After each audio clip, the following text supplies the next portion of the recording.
શું કે જ્યાં આ ગામ જે સંપર્ક વિહોણું થયું હતું એ સંપર્કમાં આવ્યા બાદ સ્થાનિક પ્રશાસન કામે લાગ્યું.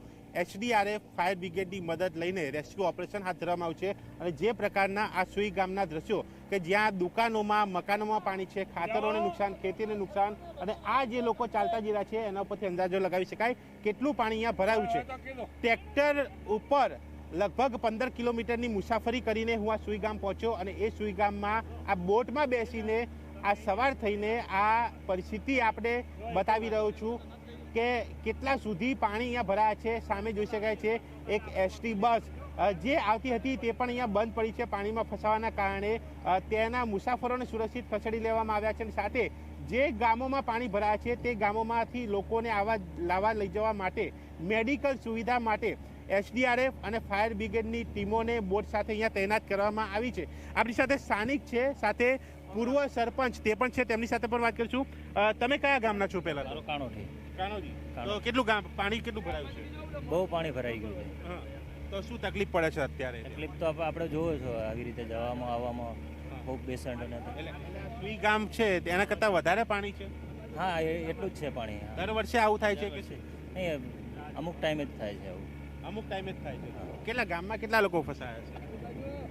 સરપંચ. અચ્છા, વધારે એમને ખ્યાલ નથી, પણ જે પ્રકારના દ્રશ્યો આ જીએસઆરટીસીની બસ બતાવી રહ્યું છું. અડધી બસ જે છે એ ડૂબી ગઈ છે, એટલે કે લગભગ 10 ફૂટ ઉપર પાણી આ જગ્યા ઉપર જે છે તે જોવા મળી રહ્યું છે. ટ્રેક્ટરો પણ માંડ અહીંયાથી નીકળી શકે છે, માટે બોટની મદદ લેવાઈ રહી છે. આ જોઈ શકાય છે કે આ એક ગાડી અહીંયા ડૂબી ચૂકી છે. આ દુકાનોમાં પાણી, સામે એક મકાનમાં છે તે પણ પાણી ઘૂસી ચૂક્યા છે. પૂર્વ સરપંચ સાથે પણ વાત કરીશું. સરપંચજી, શું પરિસ્થિતિ છે સુઈ ગામની? પરિસ્થિતિ શેઠ રૂપાણી વાસથી કરી પેટ્રોલ પંપ, રાજીસર પેટ્રોલ પંપથી આપણે પોલીસ સ્ટેશનનો ઢુવો, અને અહીં જુઓ તો તાલુકા પંચાયતથી લીંબુડી રસ્તા, અને અહીં ઘેરો ગાળો તો શિવનગર કેમ્પ એ જગ્યાએ બધે છે. અહીં હાઈવે ઉપર તમામ દુકાનો જે છે એ પાણીમાં ડૂબશે. ખેતી બધી નિષ્ફળ છે.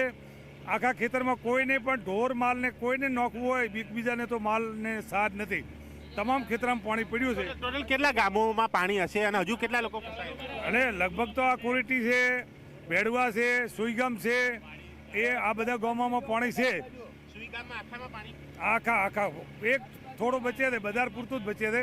બાકી આ તમે જુઓ ને, આના પાયે તમે આમ આથમણું જુઓ તો આટલું ને આટલું પાણી. આગળ તમે જુઓ રૂપાણીવાસમાં જુઓ તો આટલું ને આટલું પાણી. અત્યારે લોકો રહી કઈ રીતે રહ્યા છે?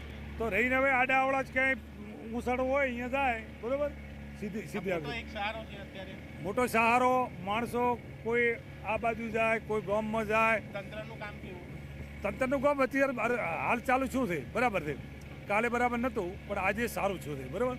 કાલે મેં મળ્યા, પ્રાંત સાહેબને મળ્યા, મામદાર સાહેબને મળ્યા. મેં કીધું લોકો રૂપાણીવાસથી શેઠ અહીંથી માણસો આવે અને આ જ માણસો બેઠા આપણે અત્યારે હાલ અહીંયા જવું હોય તો એ તો તરત તો કહેતા ના હોય. આવા પાણી પહેલા ક્યારે ભરાયા?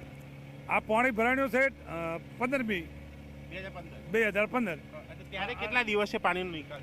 તદી પાણીનો થોડો ઝડપી છો તો 5-7 થઈ ગયો હતો, બરોબર. અત્યારે તો હજી પાણી હટતું નથી, બરોબર. પાણી આગળથી 3 દાડા વરસાદ થયો ને, એ સખત દિન રાત પવન ને વરસાદ બે થયો, એનાથી પાણી વધારે આવ્યું છે. એ ક્યાંથી આવ્યું એ મને ખબર નથી. 100 ગઢ સુઈગામ 100 ગઢ છે. ભેડવા રોડે આવો તો ત્યાં બલુક છે. અને બોર્ડર પર કહેવાય છે નજીકમાં પાકિસ્તાન. હા, પાકિસ્તાનનું બોર્ડર છે, પણ એ હું શું રણ ભરાણ્યું છે, એટલે એ પાણી રણ તો લગભગ ભરાય છે. પણ આ સાલ વરસાદ વધારે છે એટલે થોડું વધારે પાણી આવ્યું. બાકી આ મુશ્કેલ એકબીજાને આમ જવું હોય કોમ જવું તો મોટી તકલીફ છે. છતાં એ પેટ્રોલ પંપથી આ 3 રસ્તાથી અવારનવાર માણસોને જે ફસાઈ ગયેલ છે અહીંયાના મેલી દો તેડી દો ને, તો એના સિવાય કોઈ નુકસાન છે. અહીંયા જોઈ શકાય છે કે નાના બાળકોને લઈને આ મહિલાઓ ઊભી છે, આ પુરુષો છે, આ ગામના લોકો છે જે ફસાયા છે, જેમનું રેસ્ક્યુ ઓપરેશન આ રીતે એસડીઆરએફ અને ફાયર બ્રિગેડની ટીમ, સ્થાનિક પોલીસ તે કરી રહી છે. અહીંયા વીજળી નહીં હોવાના કારણે ગામ જે છે તે મોબાઈલમાં સંપર્ક વિહોણું છે, પરંતુ જે સ્થાનિક પ્રશાસન પાસે વાયરલેસ સંપર્ક છે તેના દ્વારા સંપર્ક કરીને આ રેસ્ક્યુ ઓપરેશન જે છે તે કરવામાં આવી રહ્યું છે. અને આ પ્રકારે સ્થાનિક પ્રશાસન, સરકાર, તમામ લોકો કામગીરીમાં લાગેલા છે અને લોકોના જીવ ન જાય તે પ્રથમ પ્રાયોરિટી છે.